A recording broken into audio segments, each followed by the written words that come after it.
안녕하세요. 조조입니다. 오늘은 턱관절 질환 중 저작근 질환의 종류와 그 치료 방법에 대해 알아보겠습니다. 저작근은 저작활동, 즉 음식을 씹기 위한 근육으로서 머리뼈와 아래턱뼈에 붙어 턱과 턱관절이 움직이는 데 중요한 역할을 하는데요.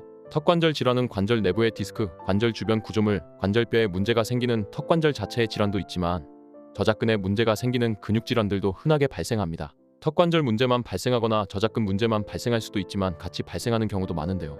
저작근 질환은 보호성 상호수축, 국소 근육통, 근막통증, 근경련, 근경축이 대표적인 질환입니다. 보호성 상호수축은 지난 영상에서 설명하였으니 참고해 주시고요. 국소 근육통은 가장 흔한 저작근 질환인데요. 통증이 생긴 지 오래되지 않은 급성 근육통이며 입을 벌리거나 음식을 씹을 때 주로 통증이 발생합니다. 질긴 고기나 마른 오징어, 아몬드와 같은 건어물과 견과류 등을 단기간에 많이 먹으면 턱이 뻐근하고 묵직하거나 힘이 잘 들어가지 않는 증상을 느끼게 되는데요.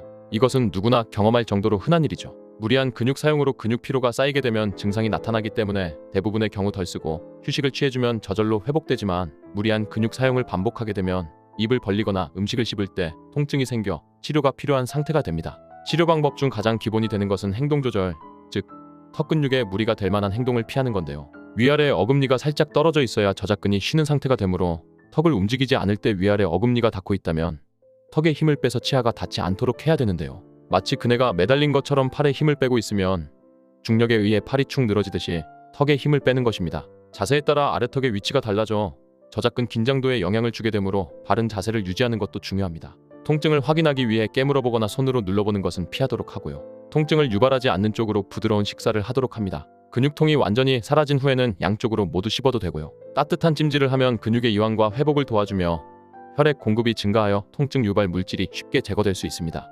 통증이 유발되지 않도록 부드럽게 마사지를 하는 것도 좋고요. 턱 근육을 쉬었는데도 증상이 지속된다면 가능한 빨리 구강내과 전문 치과에 내원하여 물리치료, 약물치료 등을 받는 것이 좋습니다. 다음은 근막 통증에 대하여 알아보죠. 근막 통증은 통증이 오래 지속되면서 생기는 만성 근육통인데요. 통증을 유발하는 원인이 오랜 기간 해결되지 않고 방치되었을 경우 국소 근육통 증상과 함께 추가적인 증상이 나타날 수 있습니다. 발통점이라고 하는 단단하고 아픈 띠 모양의 근육 부위가 있어 이 부위를 자극하면 머리나 얼굴 다른 부위에 통증을 유발하는 연관통이 나타날 수 있는데요. 발통점을 없애기 위한 발통점 주사요법, 분사신장 치료, 진통소염제와 근이완제 또는 만성통증 치료를 위한 약물치료, 물리치료 등의 치료가 필요합니다. 제일 중요한 것은 통증이 너무 오래되기 전에 구강내과 전문가에게 치료를 꾸준히 받는 거고요.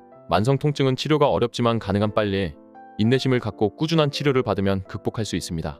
국소 근육통, 근막통증 이외의 다른 근육질환들은 드물게 발생하므로 간단히 설명할게요. 근경련은 다리에 쥐가 나는 것처럼 저작근에도 경련이 생기는 경우인데요. 갑자기 근육이 단단해지고 조이는 듯한 심한 통증이 생기며 경련이 발생한 근육에 따라 입이 안 벌어지기도 하고 아래턱이 한쪽으로 돌아가서 어금니가 닿지 않는 급성 부정교합이 생기는 경우도 있습니다. 경련은 오래 지속되지 않으나 반복될 수 있으므로 원인을 제거하고 소염진통제와 근이완제 처방, 물리치료를 시행하며 심부 마사지와 분사신장 치료가 도움이 될 수 있고요. 입 벌릴 때 심한 통증이 있는 경우 강제로 입을 벌리는 것은 피하도록 합니다. 근경축은 근섬유의 길이가 짧아진 상태를 의미하고 짧아진 근섬유로 인해 입은 잘 안 벌어지지만 크게 벌려도 통증은 없는 것이 특징인데요. 대표적 원인으로는 턱뼈 골절 등으로 인해 오랫동안 입을 못 벌린 경우, 목, 머리, 얼굴 부위의 종양에 대한 방사선 치료로 인해 저작근이 섬유화된 경우, 고주파 교근 축소술과 같은 시술 시 저작근에 손상이 있는 경우 근육이 늘어나지 않아 발생할 수 있습니다. 치료는 천천히 근육을 늘리는 운동이나 수동적 신장술을 시행하는 것인데요.